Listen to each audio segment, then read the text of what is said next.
C'est un combat que nous ne gagnerons pas sans le soutien de tous les Sénégalais. Parce que nous le menons contre des mastodontes dont vous ne pouvez même pas imaginer les capacités. On ne parle pas d'alliance politique. Il y a un temps pour la politique et un temps pour se consacrer à l'intérêt national. Et justement, nous allons recueillir l'avis et les orientations de Monsieur le Premier ministre, Monsieur Ousmane Sonko, que j'invite respectueusement à venir prendre la parole.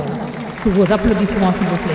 Nous avons tenu, durant ces journées de réflexion collective, un dialogue social sincère et stratégique autour d'un enjeu central, qui est l'emploi, l'employabilité et l'avenir de notre jeunesse dans une économie en mutation. Dans le cadre du portefeuille de projets et programmes prioritaires de l'agenda national Transformation Sénégal 2050, 2 programmes structurants traduisent notre volonté d'agir avec ambition, rigueur et méthode pour répondre à ce défi. Il s'agit du programme de la grande offensive de la formation professionnelle, du développement de l'emploi et du développement massif de la formation professionnelle duale et du programme national de promotion de l'emploi à travers la grande coalition pour l'emploi. Mesdames, Messieurs, nous engageons cette grande offensive pour faire de la formation professionnelle une véritable arme de construction massive d'emploi et de souveraineté. Il ne s'agit plus de former pour former, mais de former pour insérer, pour produire, pour entreprendre et pour transformer durablement notre économie par nos propres forces et compétences.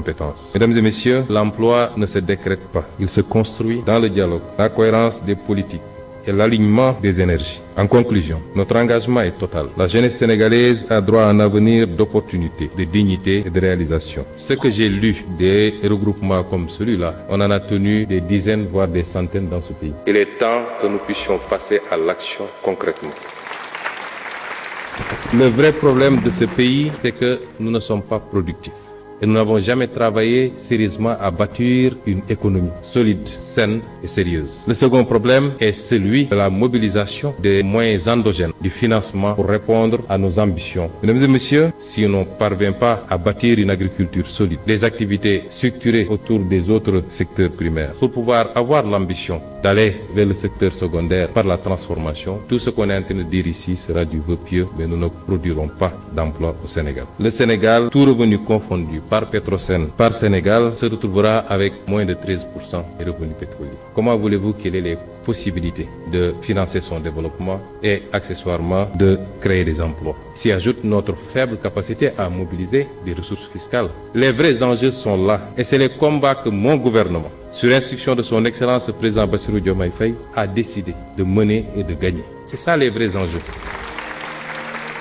Et nous aurions souhaité que l'écrasante majorité des Sénégalais comprennent ces enjeux. Et c'est pourquoi nous avons besoin de tout le peuple sénégalais. Nous allons lancer des discussions pour renégocier ce qui a été mal fait et pour faire de sorte que l'essentiel des richesses de ce pays puisse profiter au pays, y compris le rapatriement des devises qui doit pouvoir servir notre balance. C'est un combat que nous ne gagnerons pas sans le soutien de tous les Sénégalais. Parce que nous le menons contre des mastodontes dont vous ne pouvez même pas imaginer les capacités. On ne parle pas d'alliance politique.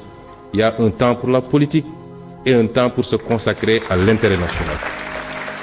Donc, chers panélistes, voilà les grands enjeux. Balangana nam nefa. Amna lu ko jitu moy nañu défarwaat fexé ba mënal suñu bop ba téy suñu alal ci réew mi ba def preuve aussi de patriotisme ci lañu wara contribuer pour ñun ñëpp di jëm ci intérêt général. Si on gagne ce pari, on aura gagné le pari de l'emploi, on aura gagné le pari de l'offre des biens et des services publics, on aura gagné le pari d'un secteur privé fort parce que c'est le secteur privé qui tire l'emploi. En réalité, l'État ne fait qu'accompagner. On aura gagné le pari de la stabilité de notre pays. Je vous remercie.